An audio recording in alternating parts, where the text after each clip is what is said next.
Hello. Hi. Hi. Greetings, everybody. We're starting the Q&A now. My name is Clive Bates. I'm in the chair. I'm joined by Maria Glover, who is joining us from Auckland in New Zealand, and Clarissa Vahino, who's joining us from Manila in the Philippines. Wherever you are, good morning, good afternoon, or good evening. This is the global Q&A. We should be on until about just under another hour. I'm picking up questions from the questions that have been added so far. Please go to the question section on your panel, upvote the ones that you like, and we'll get to them. I'm not necessarily going to take the questions in priority order, so we save some of the best to the last. But keep adding the questions, keep voting, and just try to give us the best steer of what you actually want to hear. Okay. Introductions. Maria is with the Centre for Research Excellence, Indigenous Sovereignty and Smoking. Clarissa is a law student with the Coalition of Asia Pacific Tobacco Harm Reduction Advocates. I'm the Director of Counterfactual Consulting, former Director of Action on Smoking and Health in the UK. And that is our panel, small and tightly knit. We're going to start by the one that is actually currently leading the pack, from Martin Cullip for the New Nicotine Alliance in the UK, which Martin asks, what proportion of the opposition to THR is naive and innocent misunderstanding, and basically what is deliberately engineered and contrived? And is there a difference between different types of opposition? Now, with this, I think I want to get the panel to go into, where does this opposition come from? Why do people feel so hostile to it? Why has there been such a mobilization against what many of us see an obviously good idea? So maybe, Maria, I could start with you. Okay, thank you. Well, it's actually a big question, and there's been a lot of papers written on it. Lots of papers have suggested that it's simply a moral disgust issue, that we've all been subjected to campaigns, anti-smoking campaigns for many years, and those people who don't like smoking and don't like to see it have a kind of automatic now disgust reaction when they see smoke, and vape initially looked like smoke, and so that triggered that. But that's just one part of human behavior, and I think that there are many reasons why people are against vaping, particularly, and I think definitely there are different reasons why people are against it. There's a lot of people in the public. At first, I found the public were quite open about it, especially younger people just totally got it. They totally understood about harm reduction. But then, but tobacco control really split in two, with many of us like understanding that this is less harmful. This helps people stop smoking. This is it. This is our chance. And others who were more focused on denormalizing tobacco companies and the industry and smoking altogether, and wanting to eventually prohibit and just end smoking altogether, would not entertain no new products. It was like, get rid of the products, whittle it down till there's only one choice left. Looks like that's going to be the tobacco flavored manufactured cigarette. You won't be able to get rollies, you won't be able to get menthol, you won't be able to get flavors. Whittle it down and then take the nicotine out, and then you've ended it. Of course, that's not going to happen, but that's what they're after. And so any new products are completely a no-no in that context. Clarice, your view on this, and in particular, is there a difference between the way politicians think about this and the sort of public health activists? I think in general, people are against vaping because they don't really know what vaping truly is. For example, in my experience, I would say that not a lot of people are educated when it comes to tobacco harm reduction. And even myself, I admit, before I don't even know what tobacco harm reduction is. So, not knowing the whole context, it creates a sort of stigma that people are against vaping, like what Marewa said, that it's sort of something related to morals, because when you see smoke or vapor, people immediately think that it's just the same thing. So number two, I think also it could be something cultural, because like in the Philippines, smoking is frowned upon, so it kind of follows that when you vape, it's also frowned upon. And to answer your question regarding the difference between politicians and health advocates, I think when it comes to politicians, frankly, the tobacco industry has a great control on them. In the Philippines, I would say the tobacco industry has a strong hold on our politicians. And when it comes to health activists, uh, I think it mainly roots from the fact that they don't want to welcome the science behind tobacco harm reduction. Okay. I thought there was a couple of excellent answers. Let me chip in a few thoughts of my own. Hello. Let me chip in a few thoughts of my own. I think there's an interesting history here, which is that the anti-smoking movement came from several different places. There was quite a strong public health movement, in which I sort of count myself as part of, concerned about cancer and heart disease. But there was also a non-smokers' rights movement, which was sort of built on the visceral disgust with smoking and smokers, and the fact that it was somebody else's smoke in your face.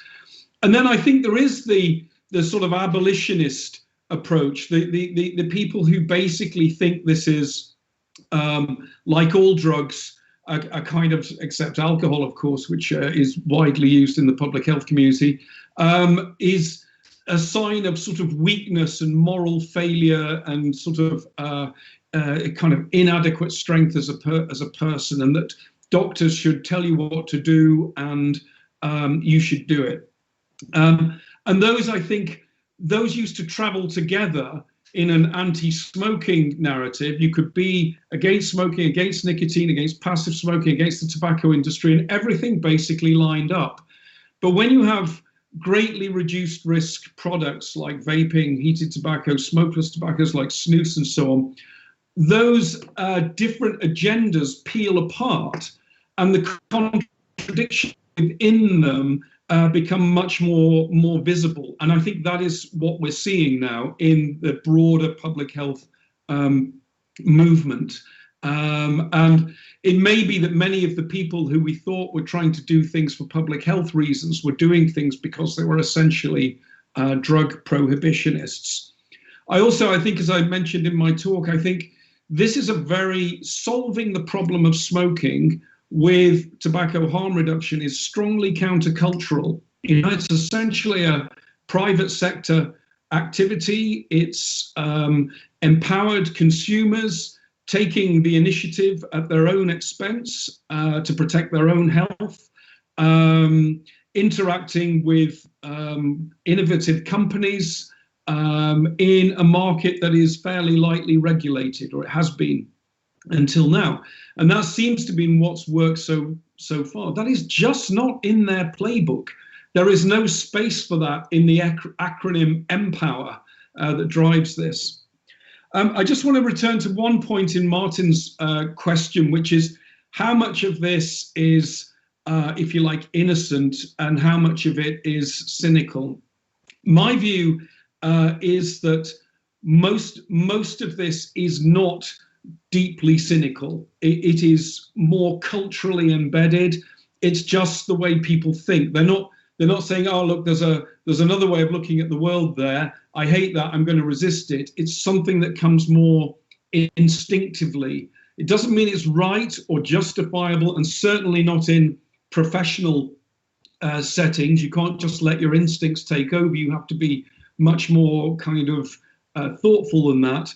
But I don't think that much of it, bar a few actors, is deeply cynical.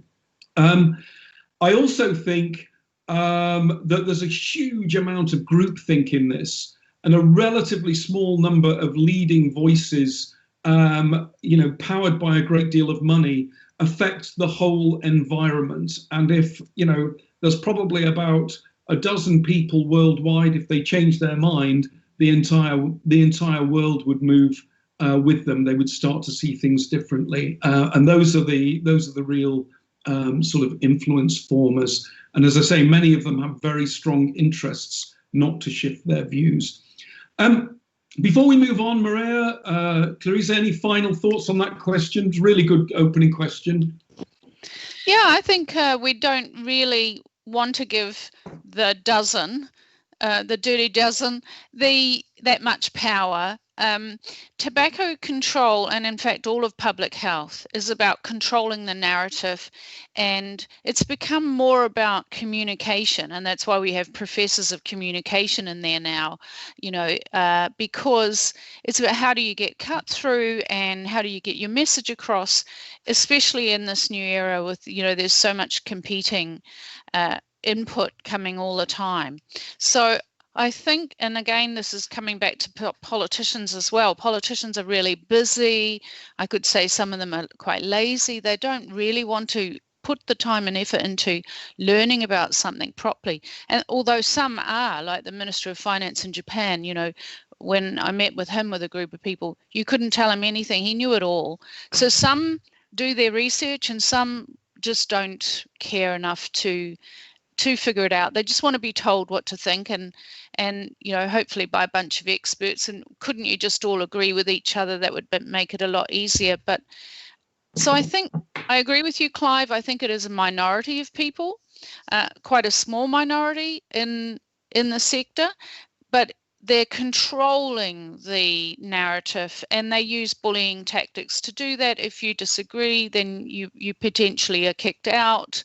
And there's a lot of, I love going back to Noam Chomsky's book, Manufacturing Consent, and I think that has a lot of theory in it. There's a lot of manipulating the narrative and what people are thinking, and using disinformation to get that to go on. Okay, Clarice, any thoughts, or should we move on? We can move on. Okay.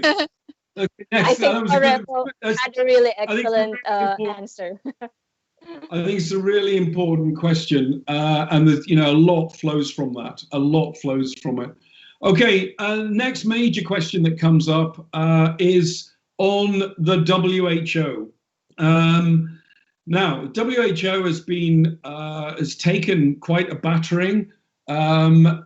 Has taken quite a battering reputationally. Whether that's fair or not is a different issue, but it has taken a battering. Is it wounded? And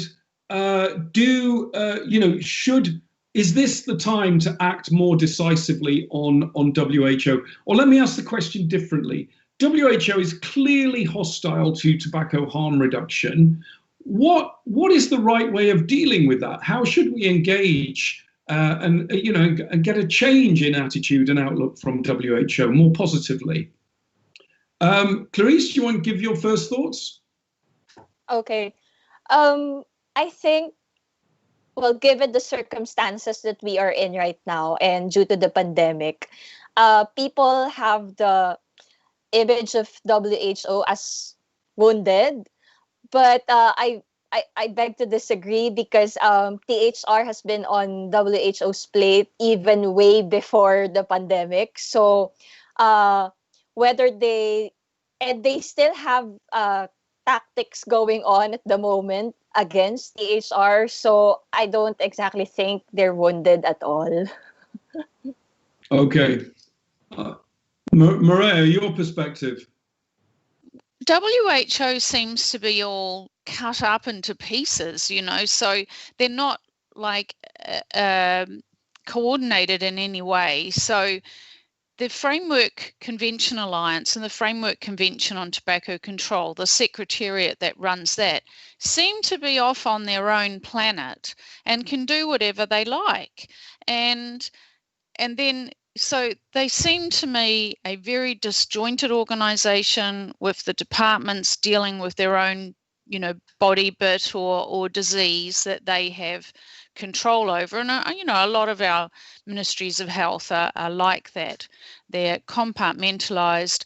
There's no coordination across the whole organisation. And so whilst with the disaster of the COVID-19 pandemic and the World Health Organization getting some criticism for how they've behaved there, the Framework Convention Alliance and that secretariat, they just continue on as if you're totally unscathed. I think we need to go higher up somehow, at a higher level, and it's going to have to come from our representatives, our government representatives, and start saying, look, guys, you're all over the place, and you can't have this group over here actually contributing to, we're trying to reduce death and disease here. This group is stopping that from happening. And so there just seems to be no accountability. They just do what they want. Each department's on their own planet. Yeah, if I could add to that, I think it's really important to just understand the WHO environment. As you say, the Secretariat of the Framework Convention on Tobacco Control is a separate entity. It's funded by the parties to the Framework Convention. It's at arm's length from WHO, even though the two things look as though they're the same. Inside WHO, there's a tobacco-free initiative. And unfortunately, that has got into the position, and it's a deeper problem with WHO, that so much of its funding comes from private interest groups.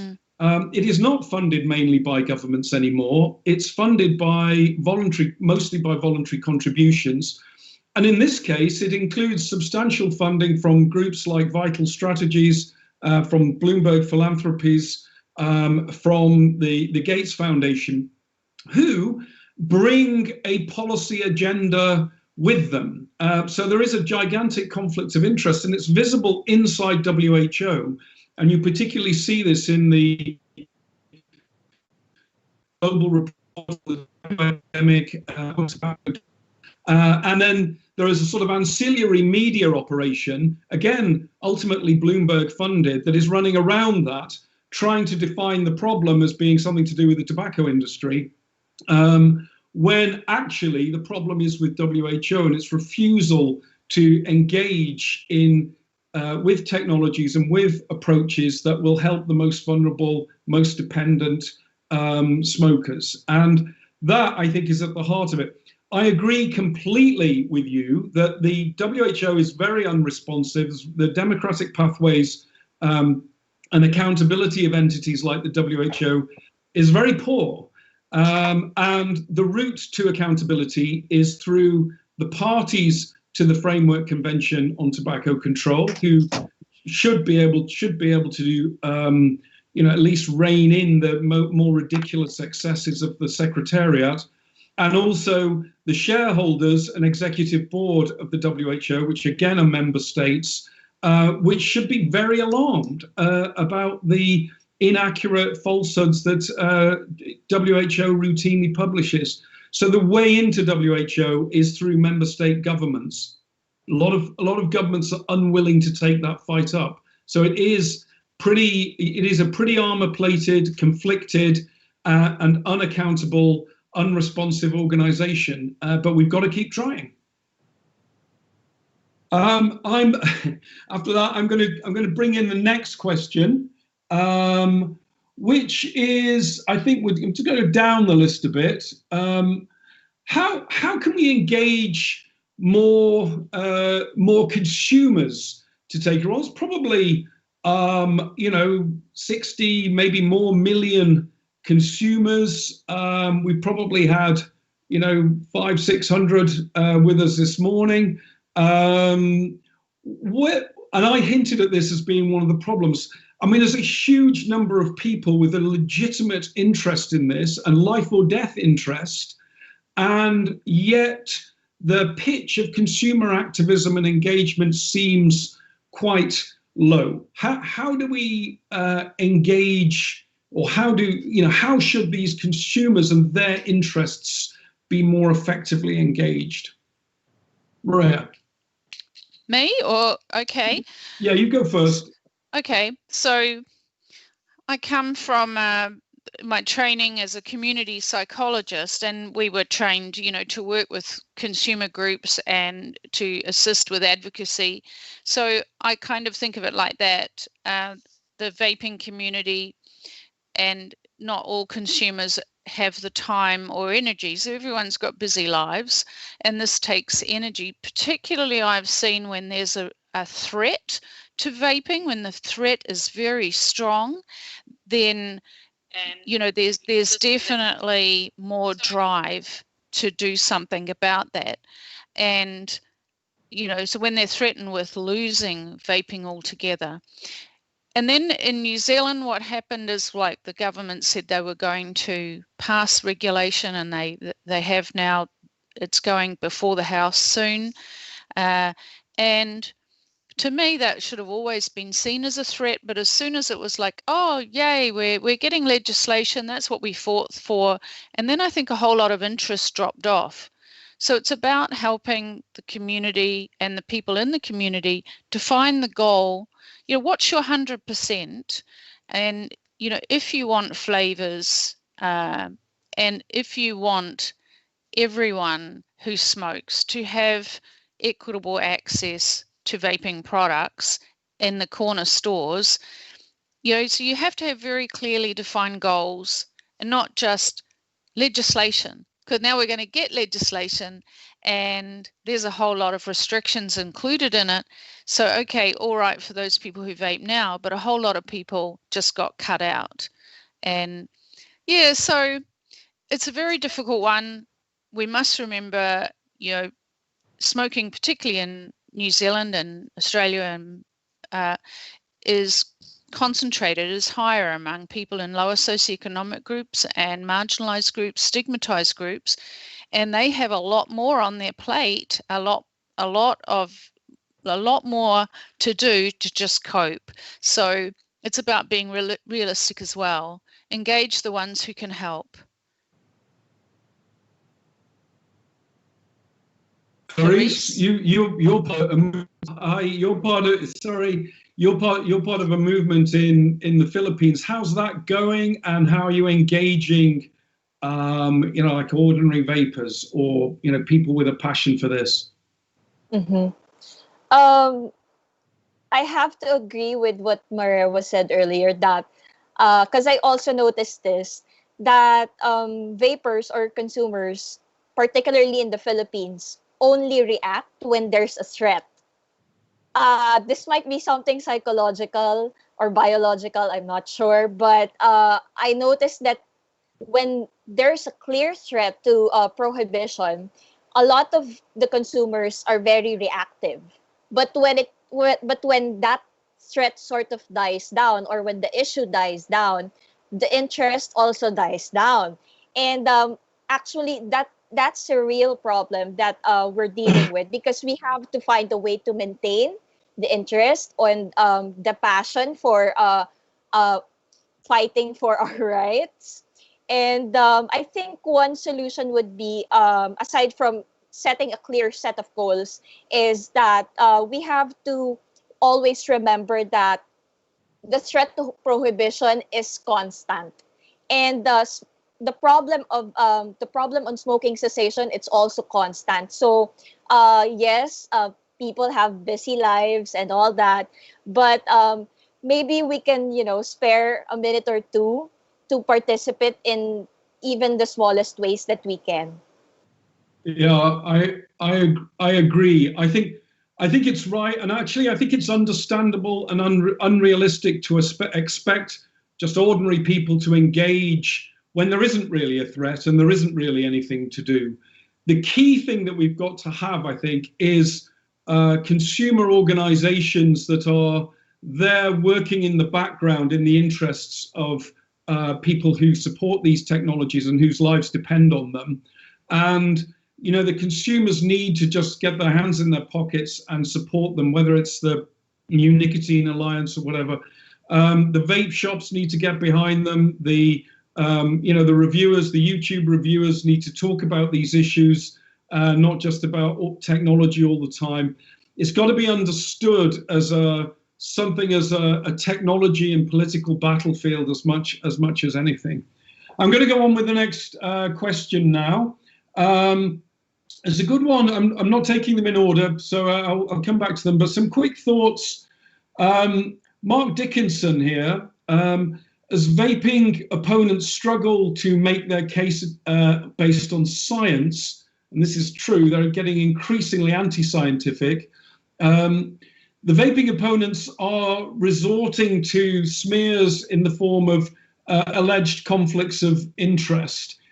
And yet Mark points out that there are gigantic conflicts of interest on the anti-vaping side.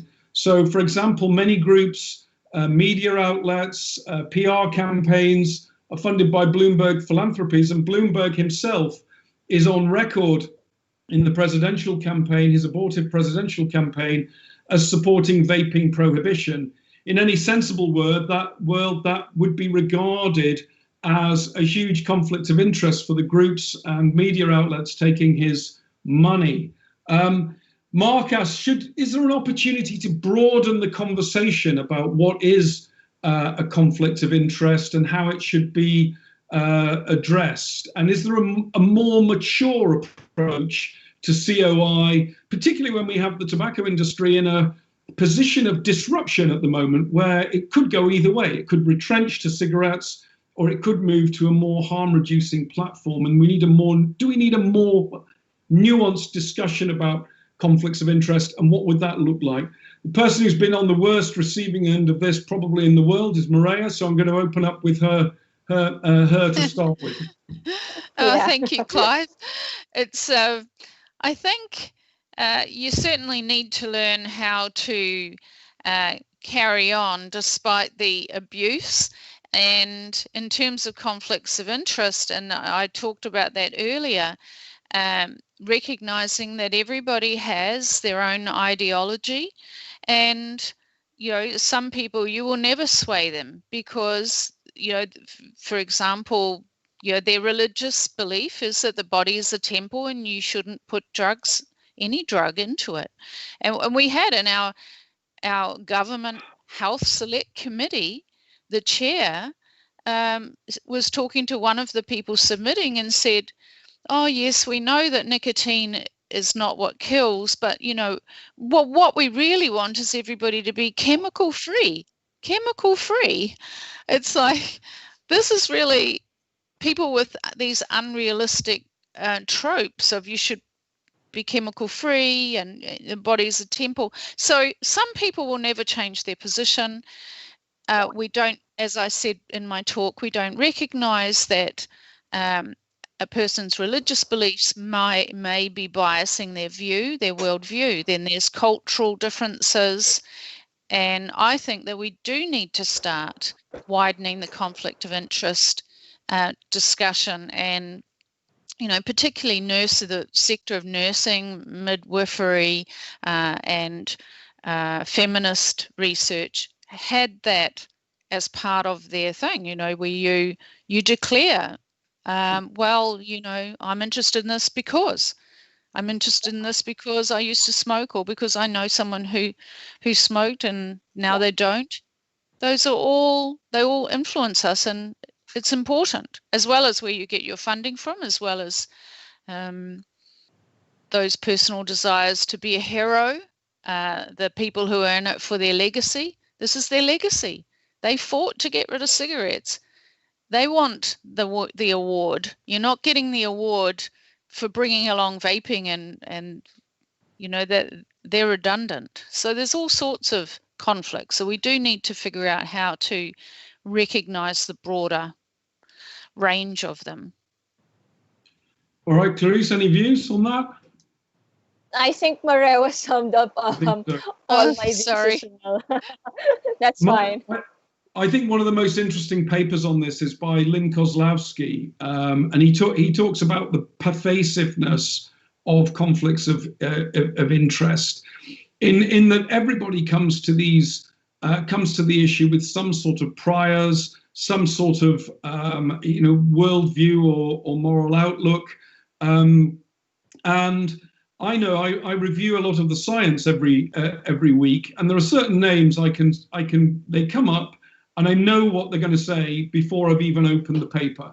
I know that if it's from a certain person, it will have found a gateway effect, or if it's from another person, it will have found that this is extremely toxic and dangerous. And you see this all over the place. And it's not only money. Money plays a big part, but it's also just where you're coming from. And Lynn Kozlowski's view is that we just need to be aware of these things. We need to see them, but they're not a reason to delegitimize anybody. They're a reason to understand the context in which people are producing the science and the arguments that they are. And that includes all the people that take money from Bloomberg, all the people that have, been funded directly or indirectly by the tobacco industry with equal force, in my view. Okay, I'm going to move on now to the next one. Somebody has asked here, Azrael Ahmal Shafi, is there another authority in the world compared to WHO who can give a more balanced view on tobacco harm reduction? And he notes that many countries just blindly follow WHO. Let's widen that out. Where are the sources of authority in this debate, if it's not necessarily WHO? Clarice. I wish there was some other authority, but I think, WHO, like I said in the stream, that WHO has a really strong hold on governments all around the world, as well as its departments of health. And it's a sad reality that we live in, because they take it like a gospel truth. Whatever the WHO says, they just follow it. And they're sort of closed-minded about it.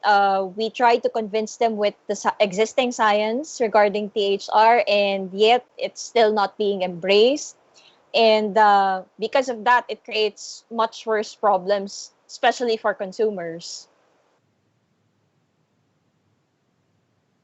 Okay, Rhea?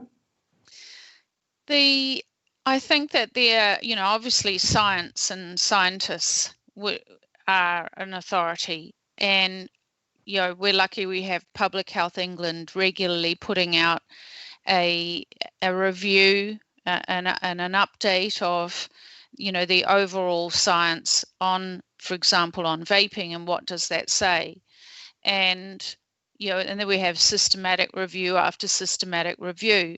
The problem is we're back to this breakdown in science, and there are no consequences for doing poor science. And for, you can get anything published nowadays, and there's a lot of, I think we have to demand better quality, and we need universities to up their game and turn out graduates who can tell the difference between a methodologically flawed or poor or incredibly biased paper and another one that's quite rigorous and strong. And there just isn't that level of skill anymore.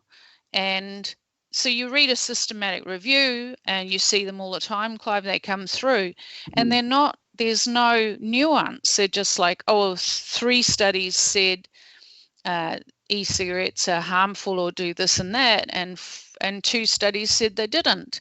And so they go, 3 minus 2 equals 1. there's got to be a lot more involved than that. You need to look at the risk of bias. You need to actually critically review these papers. And at the moment, I see a lot of work is just pumping out and there is no critique. And we seriously need a lot more critique of the science, because there's no consequences.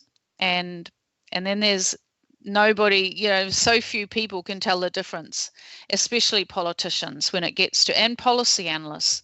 It's not simply there's how many papers say something is better, how many say it's worse. That's not even science. It's Yeah, I agree with you. I mean, I think one of the failures in this field is that so much really poor science goes unchallenged. That's much, as I understand it, that's much less the case in other fields. There is a much more vibrant discussion. If you take a field like atmospheric sciences, climate change, you'll see a much more, I mean, people are very polarized and divided, but the debate about the quality of science is very fierce. The problem, I think, in the tobacco control, harm reduction, nicotine field is the debate doesn't really happen. Papers are published and canonized as if they are truth. I think the alternative sources of authority, you mentioned them, are good scientific assessments. I particularly like the ones from Public Health England and the Royal College of Physicians. I would like to see more questioning from scientific bodies and less adherence to a sort of, if you like, a playbook in the science. And I think we have been let down somewhat by the scientific community. And I think, I mean, there's a number of questions up here about why are risk perceptions all wrong? And I think there are several reasons for that. I think, first of all, the scientific community has not handled the communication of risk at all well. It's stressed uncertainties, actually often quite marginal uncertainties about relatively trivial unknowns at the expense of stressing what we do know, which is quite a lot about these products in terms of the toxicology and the exposures to toxins. And we have seen the media amplify scare stories really with the connivance of scientific bodies who, the press offices and the researchers want to get lots of publicity for their paper. They are always erring on the side of a scare story, and the media, as we said earlier, wants the clickbait stories. So scientific authority has been abused here to create, I think, a sort of negative narrative about vaping, and I think WHO has played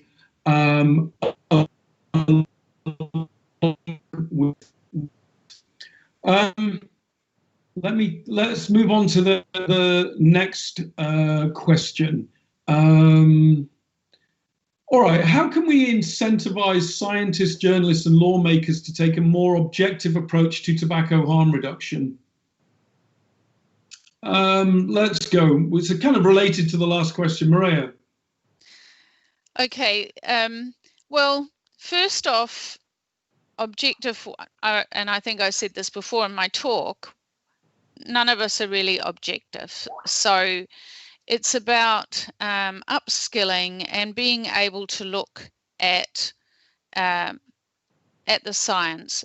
Don't just read a paper, look for the critiques or the reviews of it as well. Unfortunately, lots of those don't exist. I do want to add a point which is part of the last question, part of this, Clive. But one of the things that's happening is that there's an active suppression of science. So if you write a paper and you are critiquing other papers, good luck trying to get it published.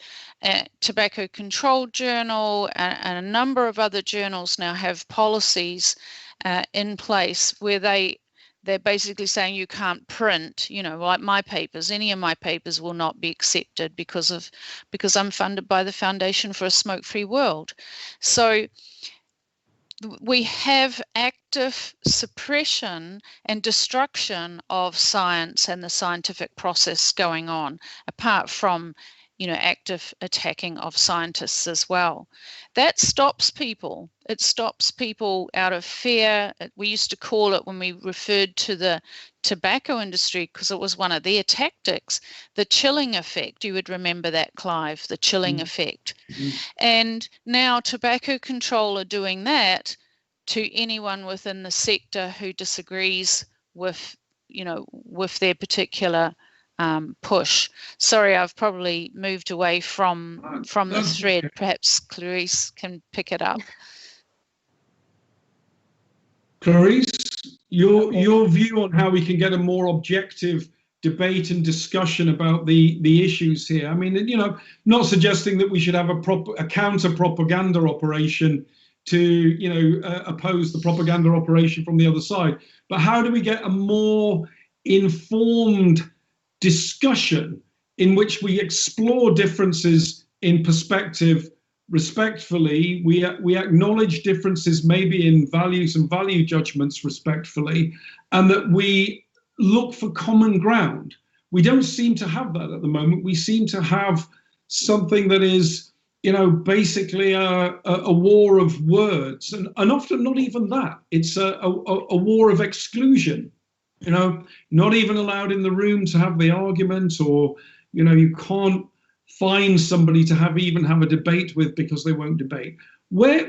How could we get to a more informed, more interesting, more nuanced discussion about these issues? I think there's nothing really objective. Yeah, like what Marewa said, it's impossible. But and I can't speak for peer-reviewed journals or published articles or published works by science experts. But what I do know from a consumer's perspective is that to be able to find some sort of common ground, we have to first establish an open mind in accepting different opinions and probably researches on the matter. Because if we already have the impression that we have to oppose something, or that we are not open to listening to different opinions of people, then I don't think we would be able to be productive in what we're trying to achieve in actual. Yeah. Okay. I think this is a really interesting question. It was originally asked by Michelle Minton, but I think we've got to find fora for for informed discussion, even if it's private and behind the scenes. I don't, even though I'm guilty of it myself half the time, I don't think a lot of the the tub thumping and sort of belligerent will really work over the long term. We've got to hear each other more, and we've also got to find ways to discuss these things, privately and without in a sort of low risk environment. We've got to we've got to do it almost through personal contacts and sort of looking at how we find this. And hopefully there are forums that will emerge or that already exist. I mean, the e-cigarette summit in the UK made a huge difference, in my view, to the understanding amongst the scientific community of where the supposed at-risk group was coming from, the vapors and the smokers. And that created bonds of empathy and humility, which then went on to inform the way that they approach the science and the policy discourse. So more talking, especially more respectful talking, less exclusion, less delegitimizing people, less marginalizing people, less mudslinging, and more thought, I think, is the answer. The answer here. Sorry, can I just, I just want to, I actually think that in science, it's not necessarily about common ground, because we actually do want debate. Innovation is going to come out of argument and debate and disagreement. And so I think that that's good. What's happened is that we have a whole lot of, what would be called unhealthy or simply abusive and violent behavior. And so we need more rules around discussions and consequences. So if people can't debate without being abusive, then, well, they need to leave the room. But, I don't want any of them to be shut up. But the other thing that used to happen is kind of consensus conferences, and I quite like an idea that Roberto Sussman has been promoting, and that is especially for this, issue of risk-reduced products and the disagreements about it. So starting from a position that disagreement is good, we're going to get somewhere better if we all agree, and we know what happened if we all agree. Well, that is what happened to tobacco control. It becomes an echo chamber. So let's have disagreement. Let's figure out a way of, and the other thing Roberto suggested was bring in other scientists from outside of the field. So kind of having adjudicators in a way, have some other scientists come in. There's plenty of other scientists from other sectors who can look at methodology and go, that's flawed. It doesn't matter what your topic is, that's flawed. So bring in other scientists and experts to adjudicate. Now, I wouldn't leave it all to them because they don't know, they're not experts in vaping, for example, or in snus. But certainly we can bring in methodological experts to adjudicate discussions. Okay, I agree with all of that. It's very good suggestions there. I think bringing in outside scientists to look at the science. Statisticians got involved at looking at some of the looking at some of the junk science, and they were helpful ultimately in leading to a recent retraction. I just want to move on to policy. There's a question here. Hang on, Arkady Sarkov. Anti-tobacco NGOs have managed to persuade governments to increase duty on THR products without any analysis. And this was also helpful to companies, basically those selling conventional cigarettes. Do you have any suggestions on how to combat such policies? What's going wrong in the policy discourse and policy making process around these products, and what could be done better? And we're in the closing straight now, so I want relatively quick answers to these questions, if you don't mind, and we'll try and pack a couple in before we go. So quick answers. Fire, you go first, Clarice, and then Maria. When it comes to policies, well, I think most of the politicians aren't even that educated when it comes to the policies that they're trying to implement. We have to understand that these politicians, well, not all of them, but most of them, they have people who do the work for them. And they're just the face of that, for example, that particular bill or that particular policy. And that is where the problem lies, because the politician himself doesn't even know what he's basically talking about. And if we're having restrictive or prohibitive policies, it would be unfair, not only to consumers or vapers, but also to probably the economy of that specific country. Yeah. I give it to you, Maria. Yeah, moving on. I want to move quickly now. Come on. Yep.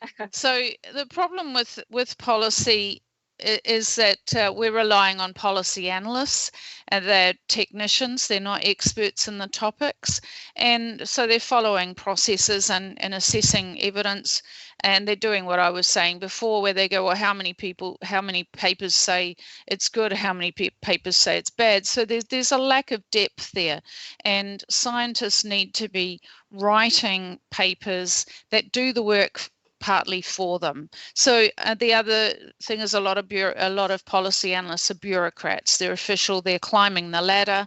It's not a personal issue for them, and their job is to find that sweet spot in the middle where, their politician is going to get maximum votes. So it's about understanding that political environment and working with it.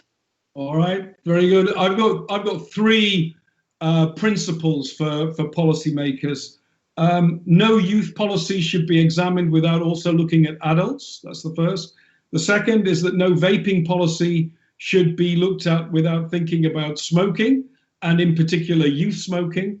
And then my third, that no policy at all should ever be examined in this field without an acute insight into unintended consequences, whether that's bouncing people back to smoking, whether it's black markets, whether it's promoting home mixing, workarounds, all the bad things that can go wrong, and ultimately maybe moving people to other kinds of risk behaviors altogether. Now, I think we've got time probably for one last question. Let me have a scroll through some of those that are down at the bottom of the list in case there's a really nice one here. Here's a thought. What are there is some opposition within the tobacco harm reduction movement to some kinds of products. So maybe people don't like heated tobacco products, or some kind of vaping enthusiasts don't like the cigarette products or the dual type products. What do you think about opposition within the field, intra tobacco harm reduction opposition? Where are you on that? How do you think we should be thinking about the totality of tobacco harm reduction, and is there a right answer? Clarice, you go first. Quick answers. We're short of time here. I think we all have to be able to communicate well with each other, because if we are going to have conflicts within the group, it would be very counterproductive for consumer advocacy, for THR in overall. Also, that I think we also have to stick to the point that we have THR because we are trying to help people to quit smoking. So whether you are against Juul, or you don't like heat not burn products, or you prefer heat not burn products, I think that would be secondary, and primary is to help people to quit smoking. Ultimately, that's the goal. So we have to always stick to that goal. Yeah, it's different strokes for different folks, isn't it? And what works for someone. Yeah. If snus works for somebody, or if they need snus and vaping, or if it's heat not burn, really doesn't matter as long as they, are reducing their risk of disease. But vapers, people who vape, people who use snus, they're people, and they're diverse, and they're entitled to their opinion like everybody else. And I think that it would be good for people who use these various risk-reduced products, that it's fine for them to have their opinion. What the vaping community and those consumers need to watch out for is that there are researchers trolling their Facebook groups and their Twitter feed. And so when there is disagreement within the vaping community or the THR advocacy community, there's a researcher watching that and looking at how to exploit it, and they're putting that into their briefing paper for the politicians. So it's just a caution. Don't stop talking, don't stop arguing and debating, but be careful, have closed forums, or watch out for researchers trolling and using your discussion as data and as ammunition. Yeah, I agree completely with that. I mean, different people want different things at different times, and also sometimes at different points in a journey away from smoking. And who are we to say that this is the right thing and this is the wrong thing, my way or the highway? And one of the more dispiriting things, I think, is opposition within the public health pro-tobacco harm reduction movement that is sort of product based. My product is the best and my way of selling it is the best. I think we need to get over that, get over ourselves, and think about the choices that people have. I'm going to come to the very, very last question. I'm going to slightly stretch us over time. from Bent Webergs, which is currently #1. Snus, a snus brand got a modified risk tobacco product license in the United States, issued by the FDA. Why hasn't that changed the game worldwide? And how could advocates make more of that? Quick answers on this, please, and then we're going to coffee. Well, I think the problem is, you know, the die-hard incumbent tobacco control. If it comes from a tobacco company, then never, ever, ever, they will never. That's, you know, so, you know, that's the problem. We have to address that point of, can a tobacco company ever come out with a product that actually is going to save lives? Yeah, yeah. I mean, I think Clarice, yeah. Clarice, go on. You got a view on this? Well, honestly, snus isn't really, I would say, a popular product in the Philippines, but we do have probably a good supply, I would say, of snus. But I cannot comment on it since I don't see a lot of people using it, though I have tried it personally, and I would say it has helped me in some instances when I can't vape. I think until people understand what's happened in Europe, we've not really got to the bottom of this. The idea that snus, which is responsible for the lowest smoking rate in the world in Sweden and anomalously low levels of cancer and heart disease amongst Swedish men, and yet is illegal in throughout the EU other than in Sweden.